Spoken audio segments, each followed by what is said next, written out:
Présentation orale qui consistait effectivement à rendre compte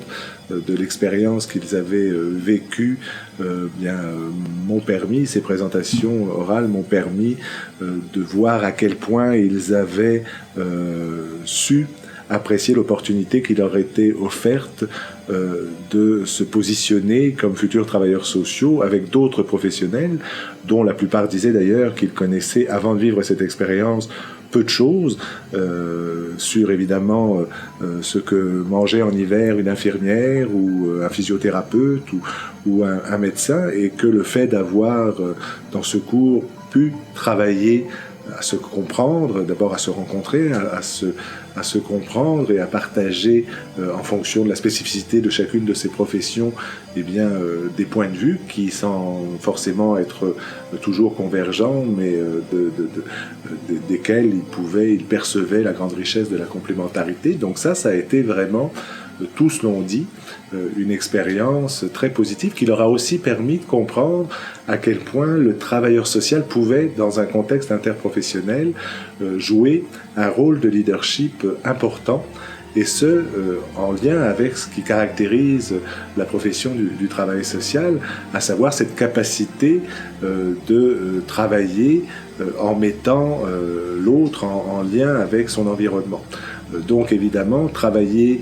avec d'autres professionnels, au-delà du travail d'équipe et de ce qu'ils ont pu évidemment développer en termes de compétences collaboratives, c'était aussi quelque chose qui leur permettait de voir que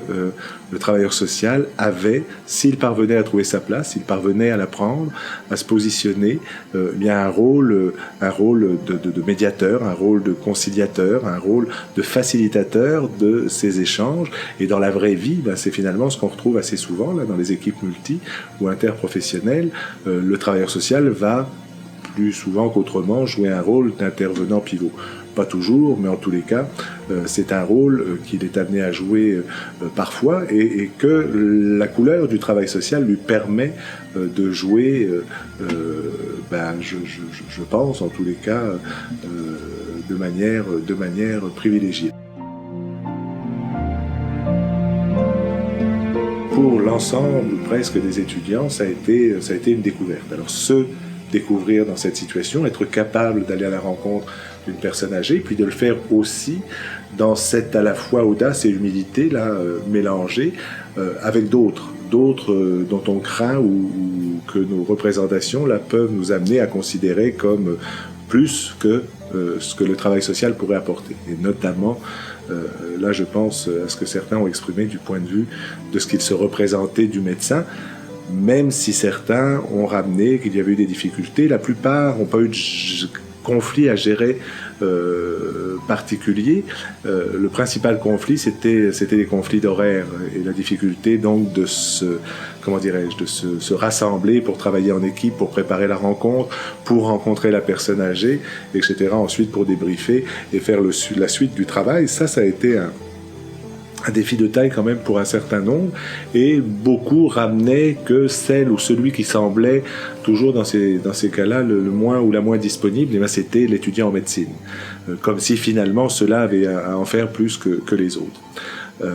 Mais à part cela, il n'y a pas vraiment eu de conflit, par exemple, d'interprétation. Certains ont mentionné que justement, ça faisait partie de la richesse de l'exercice de pouvoir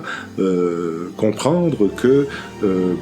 on avait, avec notre paire de lunettes professionnelles, un regard, évidemment, qui tantôt se portait sur un aspect différent de la vie et du fonctionnement de la personne,